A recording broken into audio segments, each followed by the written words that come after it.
O programa a seguir tem classificação indicativa livre.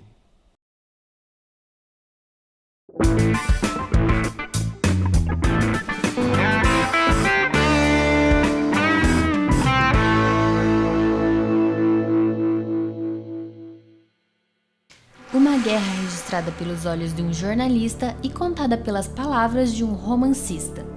Assim nasceu Os Sertões, a maior obra de Euclides da Cunha, publicada em 1902.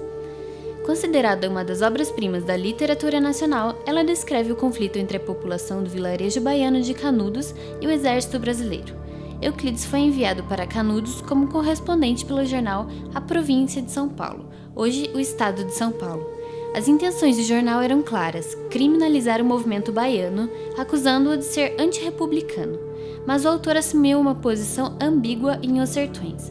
Ao mesmo tempo em que retrata o sertanejo de forma pejorativa, reconhece esse personagem como componente do ser brasileiro. Nesse período, ele manda então algumas reportagens, alguns artigos que saem nesse jornal, dentro da perspectiva que era da época, que era considerar os sertanejos os bandidos, os traidores da pátria, que lutavam contra a República. Vamos lembrar que isso era no período do início da República, né? A República era ainda muito jovem, e os adeptos de Antônio Conselheiro haviam sido considerados traidores da pátria e que queriam restaurar a monarquia.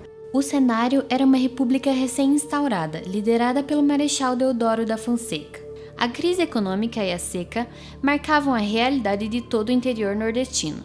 A comunidade de Canudos, no interior da Bahia, vivia à mercê dos grandes proprietários de terra da região, do desemprego e da falta de recursos. A população era devota de Antônio Conselheiro, uma figura que pregava a salvação através da fé e da busca por autonomia. O peregrino era considerado um messias pela população de Arraial de Canudos. Sob seu comando, a comunidade cresceu e se tornou uma das maiores cidades do Nordeste, com 25 mil habitantes. Organizada, religiosa, produtiva e comunitária, a comunidade foi vista como uma ameaça à República. Em 1896, o exército deu início a uma série de investidas contra a população, que resistiu a 3 ataques. Euclides da Cunha escreveu Os Sertões como forma de contar mais profundamente o que tinha presenciado. O autor não só descreveu a luta travada, como também fez uma descrição minuciosa da região do conflito e da vida dos sertanejos. Esse livro é uma espécie assim de tocar a consciência dos brasileiros sobre as injustiças decorrentes da falta de compreensão de que não se tratava de uma luta da civilização contra a barbárie, como se havia entendido na época, mas que se tratava, sim, da necessidade de inclusão destes brasileiros na nacionalidade. Euclides é considerado um escritor pré-modernista por antecipar algumas características da escola literária seguinte, o modernismo. Essa corrente, inaugurada por Euclides, teve seu ápice nas décadas de 1910 e 1920. A obra é dotada de um profundo poder crítico, com destaque para a dimensão sociopolítica do livro. Uma das características pré-modernistas do livro é o regionalismo, que enfoca as pessoas comuns e não as elites, como era a tradição na literatura. O cenário da obra é o sertão nordestino, a relação entre o povo sertanejo, as secas e a exclusão social. É em Os Sertões que Euclides eterniza a frase: o sertanejo é, antes de tudo, um forte.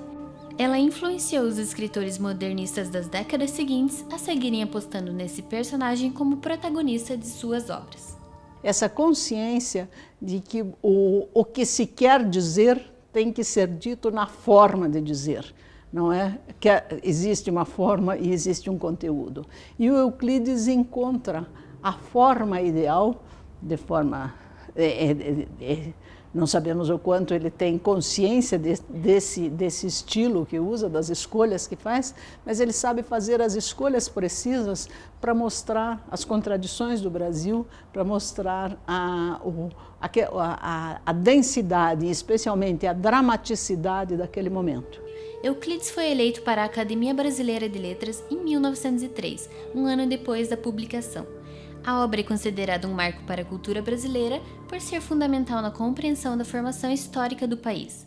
O viés sociológico, marcado pela descrição dos costumes do sertanejo, cria uma nova concepção de identidade nacional.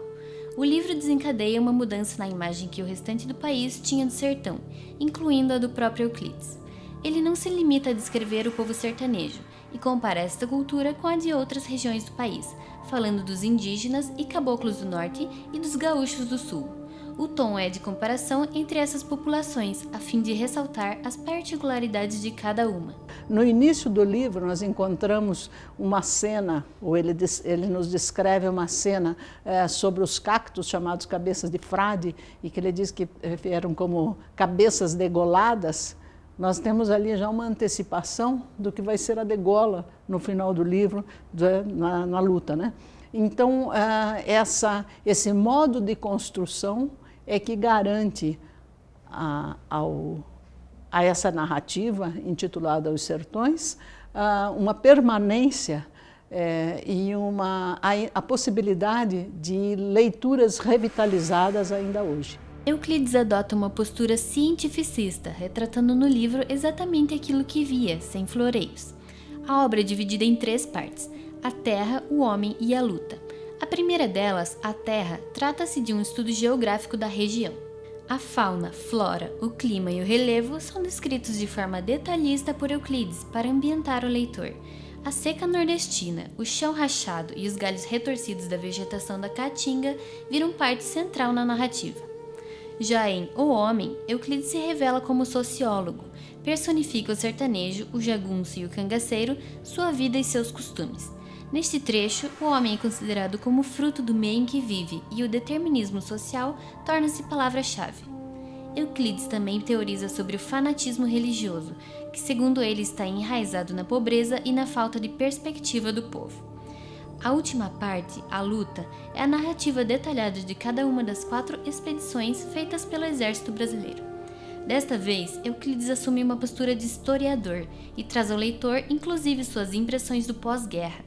É considerada por muitos como o coração do livro e consolida o nome de Os Sertões na lista dos livros mais memoráveis da literatura brasileira.